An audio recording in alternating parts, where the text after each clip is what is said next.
Selagi SOP dan birokrasi menyusahkan orang, selagi itulah kerajaan akan gagal mendidik rakyat cara melawan COVID dengan efektif. Kalau kita mahu masuk ambang fasa endemik, bantulah rakyat memahami COVID, melawan COVID dengan SOP yang berkesan dan bukan hanya pandai saman rakyat. Berkenaan dengan penyediaan draft IUU 355, saya ingin mendapatkan pengesahan daripada Perdana Menteri. Adakah betul wakil rakyat daripada MCA, MIC, GPS serta parti-parti dari Sabah yang memberikan sokongan kepada Ismail Sabri sudah mengambil maklum dan mengetahui akan perkara ini? Apakah pendirian mereka? Segambut juga mahu buka semula semua kaunter perkhidmatan kerajaan. Sepanjang PKP, pelbagai perkhidmatan kaunter kerajaan telah terjejas. Rakyat diminta untuk membuat temu janji untuk permohonan mereka, namun ini bukan satu perkara yang mudah. Ada juga perkhidmatan asas seperti MySejahtera, helpdesk yang tidak mudah diakses oleh penduduk jika mereka mempunyai masalah dengan sijil vaksin mereka. Semua ini memerlukan hotline dan pegawai yang mereka boleh hubungi dan bukan melalui email sahaja. There must be a person they can speak to dengan izin.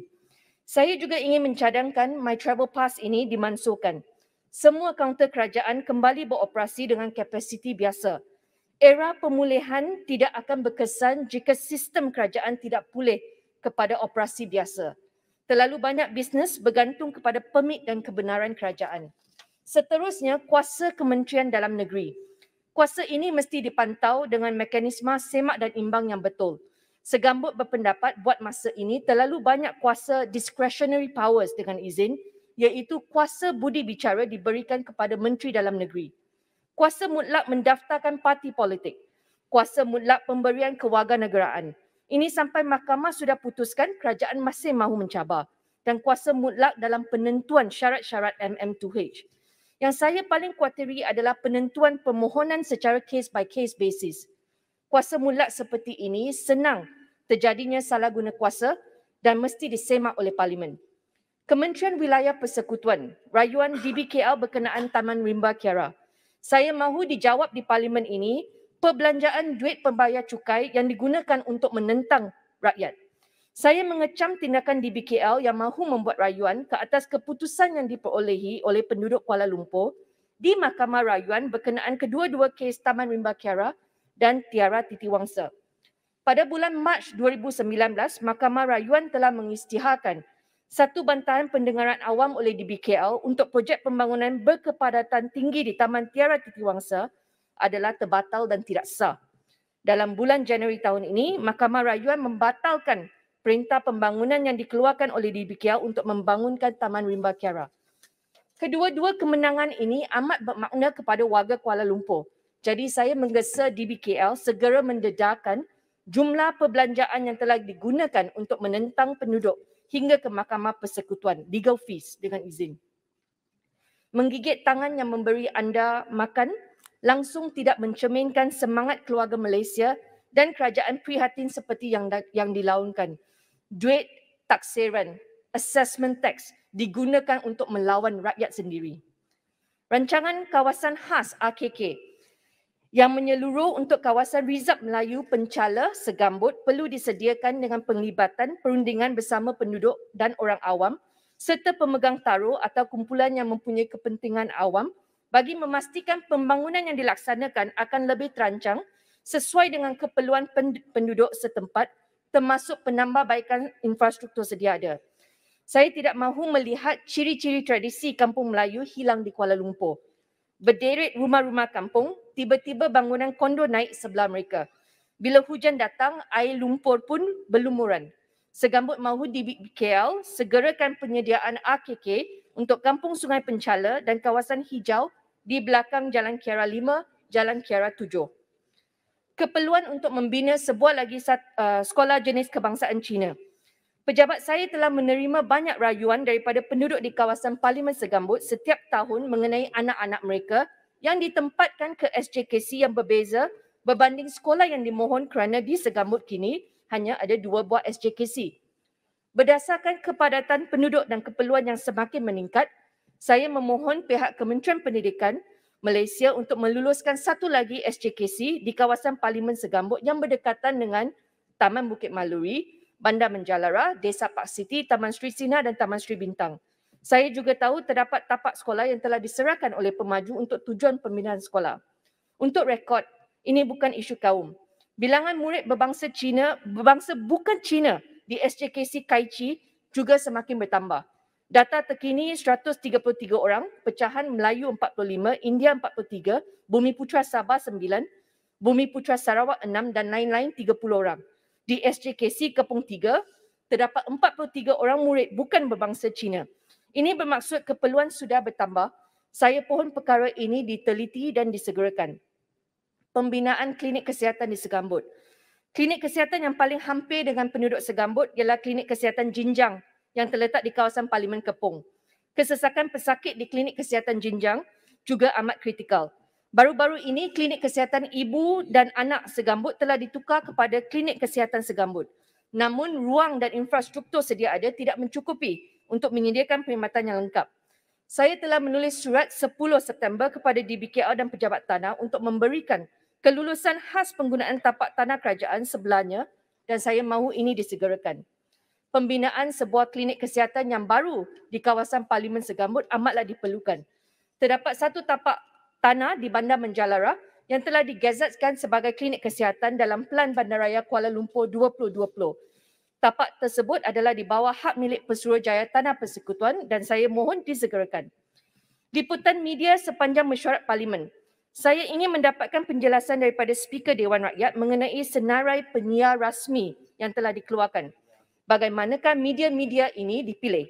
Bagaimana sebuah portal berita dalam talian online yang agak baru seperti Malaysia Now boleh disenaraikan dan bukan portal lain seperti Free Malaysia Today, The Malaysian Insight dan The Malay Mail Online.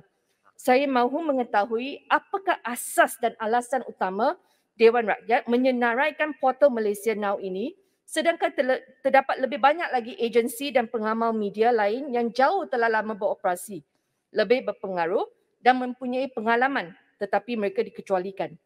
Saya mahu senarai ini diperluaskan dengan serta-merta supaya Parlimen berlaku adil kepada pengamal media. Ini juga penting untuk pastikan kebebasan media dijamin dan liputan media adil kepada ahli-ahli Parlimen Pembangkang. Bantuan khas pengurusan kematian COVID-19 NADMA. Saya telah menerima aduan bahawa bantuan one-off RM5,000 diberikan kepada waris si mati yang meninggal dunia berkaitan jangkitan COVID mengambil masa yang lama untuk diproses.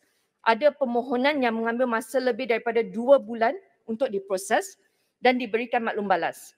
Mengambil kira ini adalah bantuan khas pengurusan kematian, maka bantuan ini seharusnya diberikan dalam masa 24 jam atau 48 jam untuk memastikan keluarga yang terkesan menerima manfaat daripada program ini.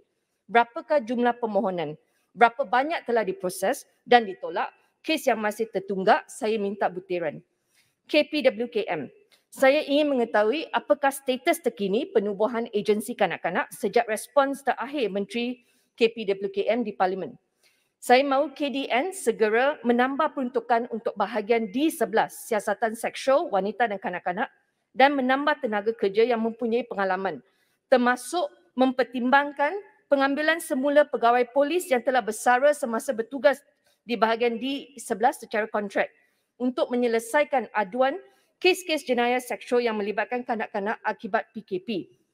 Saya juga ingin mencadangkan kepada KDN supaya cawangan khas PDRM Special Branch memberi tumpuan dan memanfaatkan sumber serta kepakaran polis kita untuk menangani kes-kes pedofil dalam negara kita berbanding kerja-kerja mengawasi ahli-ahli politik di Malaysia, terutamanya ahli pembangkang. Special Branch should be going after the pedophiles, not the opposition members. Lihat sahaja bagaimana polis Australia yang berjaya membantu sehingga tertangkapnya pedofil yang aktif selama 14 tahun di Sarawak tetapi di luar pengawasan polis kita. Saya juga ingin membangkitkan berkaitan bakul makanan permai. Kenapa langsung tidak kelihatan bakul ini dan tiada peruntukan bantuan makanan daripada kerajaan bagi kawasan-kawasan yang dikenakan PKPD? Bagaimanakah pembekal bakul makanan JKM dipilih walaupun darurat diisytiharkan waktu itu supaya nyenyak telus? SPRM, Apakah langkah yang telah diambil oleh SPRM untuk memantau perbelanjaan perolehan darurat dalam tempoh 8 bulan sebelum ini? Segambut juga mahu menyarankan supaya SPRM mengambil langkah yang lebih proaktif dengan memberikan maklum balas terus kepada pengadu dan bukannya menunggu isu ini dimainkan di Parlimen. Sehingga hari ini, laporan yang dibuat oleh saya dan Lembah Pantai pada 19 September 2019 mengenai Semantan Elevated Highway masih belum mendapat sebarang maklum balas daripada SPRM. Tuan Speaker, akhir sekali, SMS MKN. Saya menggesa MKN supaya tidak mensia-siakan sistem message ringkas SMS dengan menghantar pesanan yang retorik. Sudah jadi spam.